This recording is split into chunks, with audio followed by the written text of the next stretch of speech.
Hello everyone, welcome to my mini vlog. बहुत दिन पर मुझे रील बनाऊे। एक्चुअली कथा कौन माने मु आ मोर चारोटी सांग मिसी प्लान कलु गोटे लॉन्ग टूर रे बुली जिबा पय। सेटा कोठी जाउची मु आगु जणेबी वीडियो रे। सो आमको जिबा पय हेले लॉन्ग टूर रे फर्स्ट आमको धरिया पड़िबो पलासारु ट्रेन सखाळ 9टा रे। सो सबु लेट न करनु कार रे बाहरी पड़थिलु पलासा। पलासा रे पहुंची जाइथिलु। टिके टाइम थिला ट्रेन आसिया पय। सो सकाळ टिफिन रे गोटे भल होटल देखि जळहा कर देथिलु इडली। तापर मु पी देथिली गोटे पॉइड पेट ठंडा करिया पय। एटा हो जामो टिकट। देखु देखु ट्रेन पास थिला। ट्रेन रे सबु जिंस चढ़ैला पर आमे चढ़ी पड़थिलु।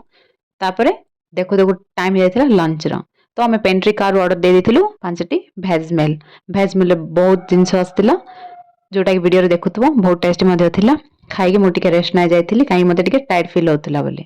संध्या उठी देखिला बेलको गोदावरी नदी पड़थिला जिबा रास्ता रे। तो तार टिके वीडियो कर देथिली। तापर चिप्स सब खाइबा खाइकी राती रो डिनर करी सोई पड़थिली। तापर सकाळ उठु उठु मते बहुत भोक लागे। उठी मु ट्रेन रे ही ब्रश करिकी घरु नेथिबा ब्रेड टिके थिला सेटा खाइ देथिली। खाइला पर देखिली आमे आम फाइनल डेस्टिनेशन रे पहुंच जाइथिलु जोटा कि बेंगलोर। मु मो सांग माना से जाइथिली बेंगलोर बुलिया पय। स्टेशन रो होलो होलो बस धरिकी आम रूम पय बस करिकी पळैथिलु सबु। रूम टा देखिया किछि एपरि थिला। रूम को जाइकी मु फ्रेश सब हेकी तापर बढ़िया जगह जाइथिली बुलिया पय। सेटा को एरिया मु नेक्स्ट रील रे अपलोड करिवि।